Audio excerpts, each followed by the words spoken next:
antes de continuar. Lemos o versículo 12 ontem, antes de continuar. Lemos o versículo 12 ontem, por aí vai, talvez o 13, mas vamos começar outra vez no 11, Jim. Porque não há acepção de pessoas para com Deus. Lê-se o versículo, porque não há aceitação de identidade na presença de Deus. Significa que Deus não recebe ou aceita a identidade de ninguém sem levar em conta quem eles sejam. Uma das razões pela qual eu acho que o Espírito Santo fez com que Paulo escrevesse esse versículo, porque não há acepção de pessoas, várias razões, é claro. Acho que uma das razões principais é porque os judeus pensavam mesmo, os hebreus, os israelitas pensavam de verdade que tinham favor de Deus mais que os gentios.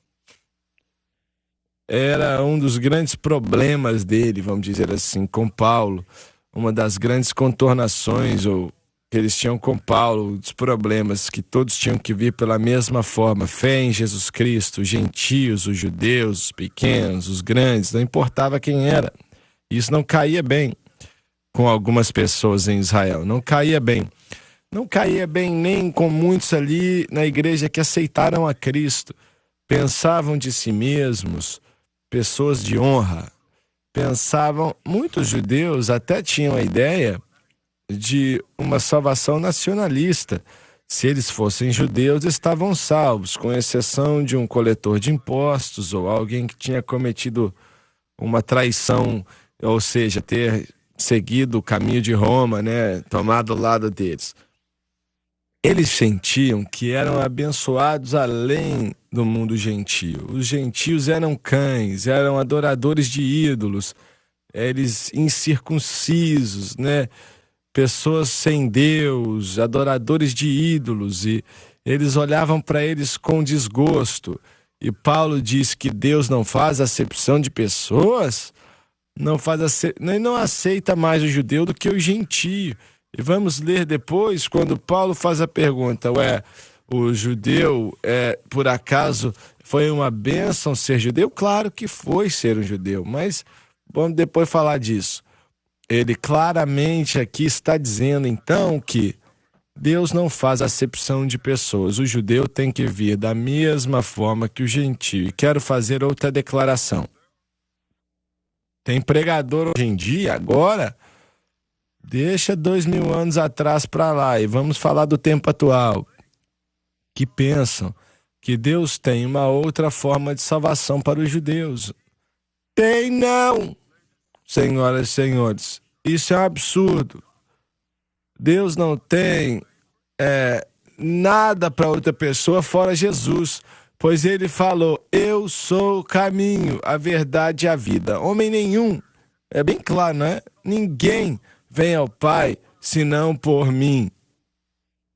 E quando tentamos dizer que os judeus têm uma forma de ser salvos que os gentios não têm, isso é blasfêmia. Blasfêmia clara, escancarada, mas alguns estão à beira de propor isso. E desculpa, senhoras e senhores, mas Jesus Cristo tem a resposta. Acredito que foi o Larry King que falou, escutei um dia, acho que eu li, ouvi, eu não sei, para um pregador, e eu acho que o King é judeu e falou assim, olha, você sabe que os judeus não podem ser salvos se eles não creem em Cristo. É exatamente o que era dito.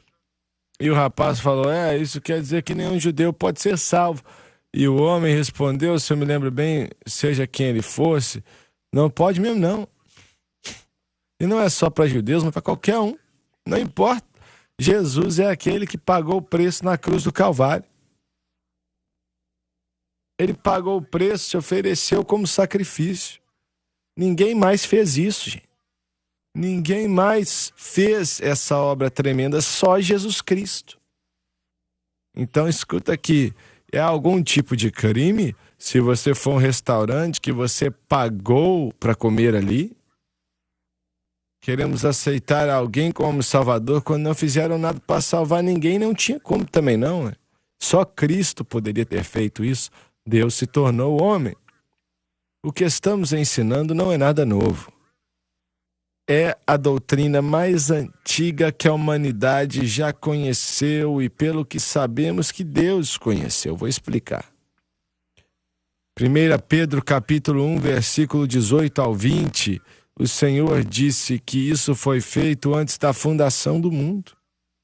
Não somos salvos por coisas corruptíveis como ouro ou prata, mas pelo precioso sangue de Jesus Cristo na mente da Trindade. Antes desse mundo ser criado, antes do universo ser criado, Deus sabia que faria o homem e, através da presciência, sabia que o homem cairia. Não veio de surpresa para Deus, não pegou Deus de surpresa.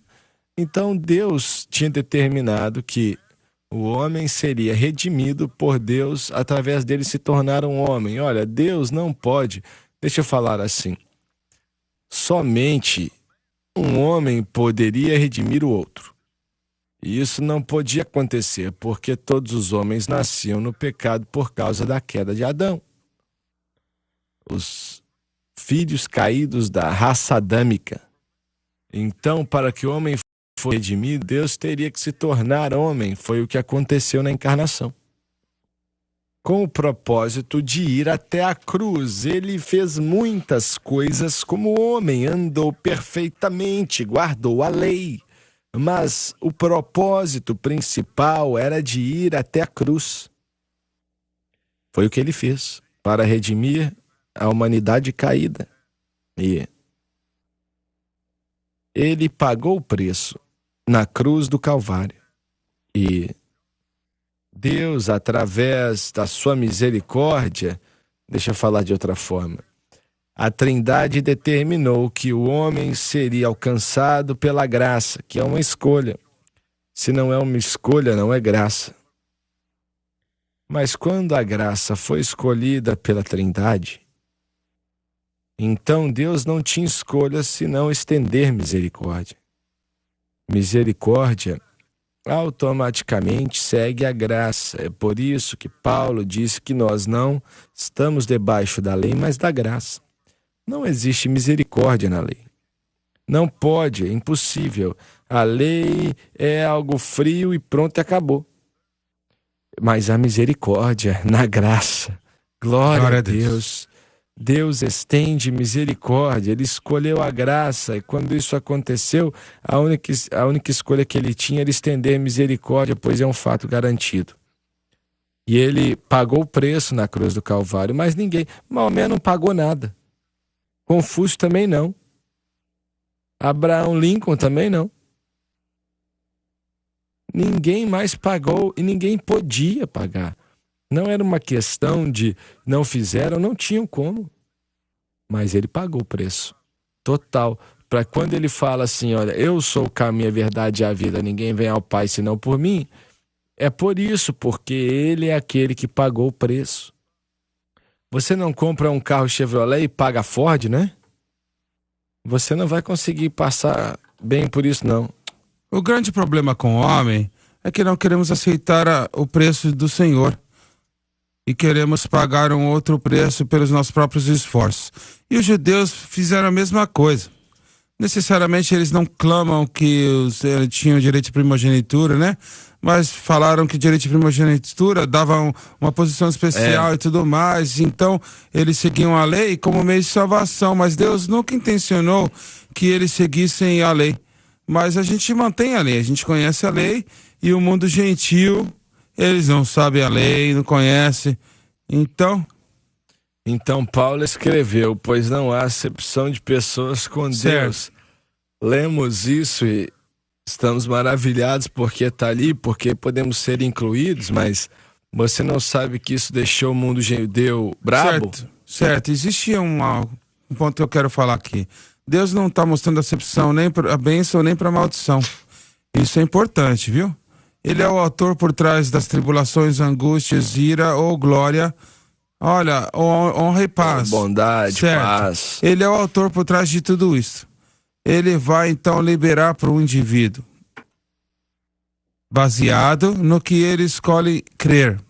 Se ele escolher este processo, o processo dele, o plano de redenção dele, glória, honra e paz. Se escolher